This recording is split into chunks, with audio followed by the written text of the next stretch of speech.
Salam sejahtera untuk kita semua. Bapak, Ibu, dan saudara-saudara yang dikasihi Tuhan, pada saat ini kita akan bersama mengadakan misbah keluarga dalam rangka kebaktian kelompok yang masih kita adakan di rumah kita masing-masing. Nah, kita akan bersama kita akan membaca firman Tuhan yang pada hari ini diambil dari surat Roma pasal 9 ayat 6 sampai 16. Roma pasal 9 ayat 6 sampai 16. Sebelum kita baca, mari kita berdoa terlebih dahulu. Mari kita berdoa. Bapa yang penuh kasih, kami mengucap syukur untuk kasih karunia-Mu, dan kami akan bersama membaca firman-Mu untuk kami renungkan dalam misbah keluarga di rumah kami masing-masing saat ini. Tuhan yang memberkati kami, firman-Mu boleh menjadi kekuatan dan berkat untuk kami semua. Dalam nama Tuhan Yesus Kristus kami berdoa. Amin. Roma pasal 9 ayat 6 sampai 16, demikian bunyi firman Tuhan.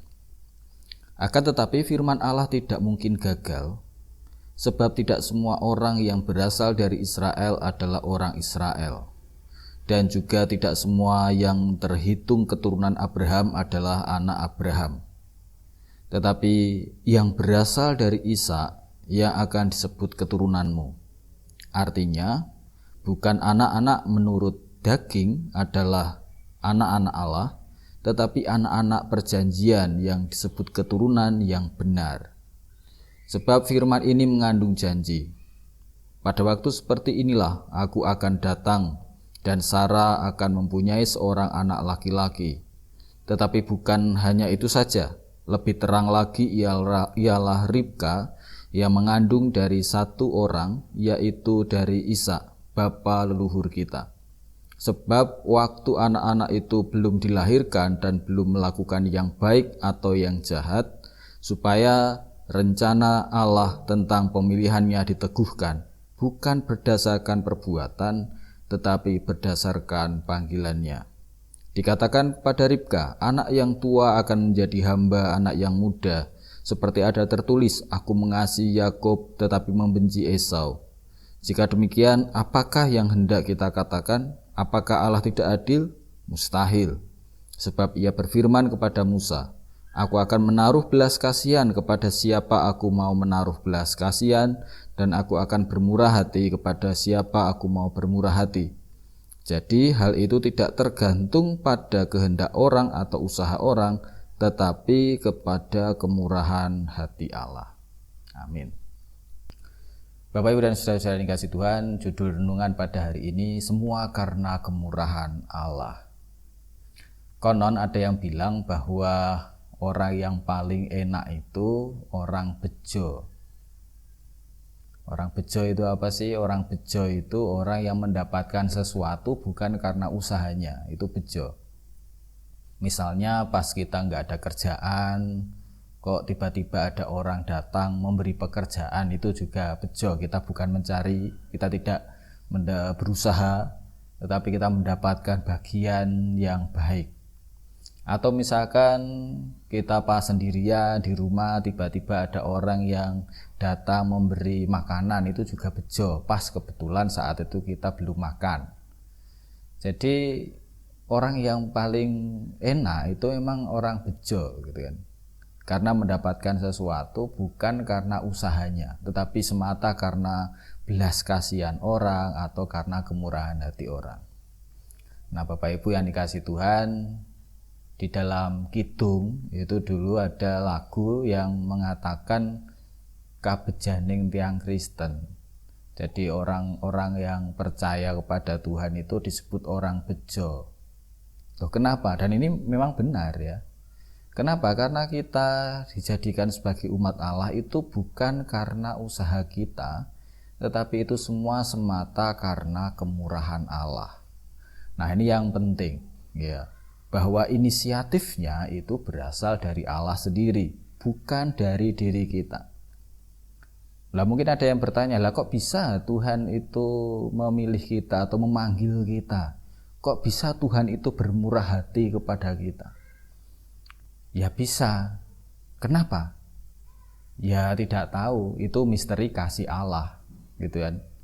Dan memang kasih Allah memang seperti itu. Dia mengasihi siapa yang ia mau kasihi.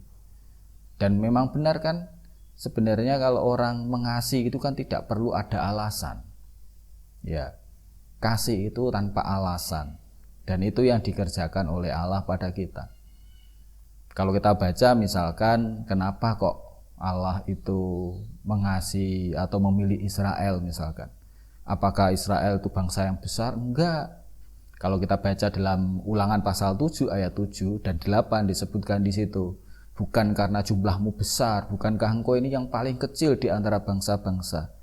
Tetapi yang membuat Tuhan terpikat, ya, di situ ditulis gitu. Terpikat itu adalah karena Allah mengasihi. Ya, semata karena kasih. Bukan karena kehebatan. Ya, demikian juga kita loh Bapak Ibu ya.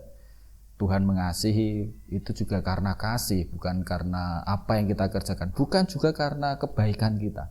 Jangan salah, jangan berpikir Tuhan itu mengasihi kita kalau kita itu baik. Enggak. Tuhan sudah mengasihi kita terlebih dahulu, bukan karena perbuatan. Buktinya apa? Tadi kalau kita baca di dalam Roma pasal 9 ayat 11, kenapa kok Tuhan kemudian memilih Isa, kemudian memilih Yakub, itu kan bahkan sebelum mereka dilahirkan. Untuk menunjukkan apa? Di dalam ayat yang ke-11 dikatakan, sebab waktu anak-anak itu belum dilahirkan dan belum melakukan yang baik atau yang jahat, supaya rencana Allah tentang pemilihannya diteguhkan, bukan berdasarkan perbuatan, tetapi berdasarkan panggilannya. Demikian juga di ayat yang ke-16 di situ disebutkan, jadi hal itu tidak tergantung pada kehendak orang atau usaha orang, tetapi pada kemurahan hati Allah. Jadi Bapak Ibu yang dikasihi Tuhan, sekali lagi kita dikasihi Allah, kita mendapatkan kemurahan oleh Allah. Itu bukan karena kebaikan kita, bukan karena kehebatan kita, bukan juga karena status ya. Nah, kalau kita perhatikan menarik di dalam cerita-cerita tadi, Isa, kemudian ada Yakub, itu kan anak-anak bungsu. Padahal kalau dilihat dalam sejarah pada waktu itu biasanya ya akan melanjutkan status dari orang tuanya itu anak sulung ya kan. Misalkan kerajaan, raja itu pasti laki-laki sulung yang akan melanjutkan mahkota gitu ya, sebagai putra mahkota. Tetapi ini yang menarik, anak bungsu, anak yang sebenarnya lebih lemah, justru itu yang dikasih Allah. Kenapa ya? Karena memang Allah mau mengasihinya, bukan berdasarkan status, bukan berdasarkan kebaikan maupun perbuatan kita. Nah, ini penting untuk kita semua Bapak Ibu ya. Kenapa? Karena hal ini mengingatkan kita akan satu hal yang sangat penting, tapi seringkali kita abaikan, yaitu apa? Tentang berkat asali, tentang rahmat asali, anugerah asali. Selama ini kan kita memang lebih akrab dengan dosa asal ya toh. Padahal kita lupa, selain ada dosa asal, yang jauh lebih penting lagi adalah ada rahmat asal. Karena ingat ketika Adam dan Hawa jatuh dalam dosa pun, di situ juga sudah ada rahmat Allah yang menyertai, yang melindungi. Ini juga mengingatkan kita, dalam ketidaksempurnaan kita sebagai manusia, ternyata Allah merahmati kita. Allah memberi kemurahan hati kepada kita. Allah memilih kita di dalam ketidaksempurnaan kita. Dengan demikian kalau kita mengingat bahwa ada rahmat asali ya dalam kehidupan manusia, kita juga kemudian bisa lebih positif melihat hidup kita. Hidup kita memang tidak sempurna, tapi dalam ketidaksempurnaan itu ada rahmat Allah yang mengasihi kita, yang melampaui segalanya. Dan itu yang menjadi dasar kekuatan kita. Sehingga kita bisa lebih positif melihat situasi yang sedang kita hadapi, apapun yang kita hadapi tidak lepas dari kemurahan demi kemurahan Allah. Kemurahan Allah yang tumpah ruah di dalam kehidupan kita. Nah, yang terakhir, lalu pentingnya apa itu untuk kita? Ada beberapa hal yang penting, Bapak Ibu ya. Yang pertama, kalau Tuhan itu murah hati kepada kita, maka kita perlu untuk mensyukurinya, kita perlu bersyukur. Wujud syukur kita kepada Allah itu apa? Wujud syukur kita kepada Allah ya kita mengasihi Allah, kita beribadah kepada Allah. Dan wujud dari ibadah itu adalah dengan berbuat seperti apa yang Tuhan ajarkan, Tuhan inginkan. Nah, ini yang menjadi penting. Biasanya kan tanya gini, kalau kita itu dipilih atau dipanggil semata karena rahmat Allah, lalu untuk apa kita berbuat baik, kan gitu ya? Untuk apa kita kemudian perlu hidup benar? Nah begini, kita perlu berbuat baik itu bukan supaya dipilih, bukan. Tetapi kita berbuat baik karena kita sudah dipilih, kita sudah dirahmati oleh Allah, dan sebagai wujud syukur kita ikut mengasihi Allah dengan melakukan apa yang Ia kehendaki. Contohnya gini, misalkan ada satu pasangan ya, suatu ketika sang suami datang ke rumah bawa bunga mawar untuk istrinya, romantis sekali, sebagai tanda cinta, lalu mengatakan aku mencintaimu, ini bunga mawar. Kalau konon sih, saya sih nggak tahu, ibu-ibu itu biasanya begitu dapat bunga, wah senangnya bukan main gitu kan. Saking senangnya, wah kemudian oke Pak, terima kasih, ini sebagai tanda sayangku kepadamu juga aku akan buatkan nasi goreng kesukaanmu. Jadi nasi goreng yang dibuat itu bukan supaya mendapatkan bunga mawar ya toh. Nasi goreng yang dibuat itu adalah sebagai bentuk rasa syukurnya karena dibawain bunga mawar.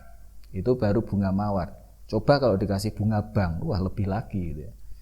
Nah itu, jadi perbuatan baik itu sebagai tanda syukur atas apa yang sudah didapatkan dari Allah. Pasti hasilnya beda loh Bapak Ibu. Ketika kita memahami perbuatan baik itu sebagai sekedar kewajiban atau untuk mendapatkan sesuatu, mendapatkan pahala, hasilnya beda. Ibaratnya tadi ya, seandainya ada seorang istri yang kemudian membuat nasi goreng supaya suaminya nggak marah, supaya suaminya ngasih sesuatu. Kalau nggak dibuatin nasi goreng nanti dimarahin, kan pasti bentuknya akan berbeda. Kalau seperti itu mungkin saja dia bisa mengerjakan masak nasi goreng dengan grundel. Kenapa? Karena suaminya galak. Beda kalau buat nasi goreng sebagai rasa syukur, rasa cinta karena kebaikan suaminya. Demikian juga kita bersyukur karena Allah telah merahmati kita, dan wujud syukur itu kita wujudkan dengan berbuat baik, berbuat benar sesuai dengan apa yang Tuhan kehendaki. Nah, selain itu, karena Tuhan itu memberi rahmat kepada kita juga bisa hidup dalam pengharapan. Kenapa? Karena dalam apapun yang terjadi dalam kehidupan kita, termasuk dalam setiap pergumulan hidup kita tidak dilepaskan dari rahmat Allah. Tuhan itu bermurah hati. Cuma masalahnya kita saja yang cenderung merasa kurang. Kenapa? Karena kita melihat kekurangan-kekurangan yang ada. Kekurangan menurut keinginan kita. Kalau kita melihat kebaikan-kebaikan yang Tuhan berikan, maka kita bisa ikut merasakan betapa besar cinta Tuhan pada hidup kita. Jadi ini yang membawa pengharapan kepada kita. Kita tidak tahu nanti akan seperti apa, pandemi ini berakhir kapan, tetapi kita belajar untuk tetap memohon belas kasih Allah, untuk memohon kemurahan Allah, untuk bersandar pada rahmat Allah. Nah yang terakhir, kemurahan hati itu adalah karakter Allah. Allah yang bermurah hati, Allah yang berbelas kasihan, Allah yang memberi kasih karunia anugerah dengan luar biasa. Oleh sebab itu sebagai anak-anak Allah, sebagai umat Tuhan, dan sebagai umat Tuhan kan kita pengennya memiliki karakter seperti Allah itu toh. Artinya apa? Kalau Allah itu murah hati, maka kita juga sebagai umatnya dipanggil untuk bermurah hati. Itu karakter ilahi. Oleh karena itu, mari kita juga dalam situasi semacam ini kita tetap bermurah hati kepada saudara-saudara kita, bukan menjadi orang yang medit ya, tetapi bermurah hati sebagaimana Tuhan telah bermurah hati kepada kita.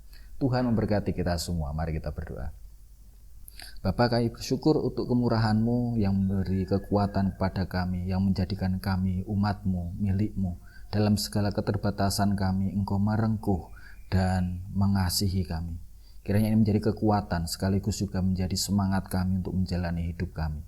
Hanya semata karena kemurahan dan rahmat-Mu. Dalam nama Tuhan Yesus Kristus kami berdoa. Amin.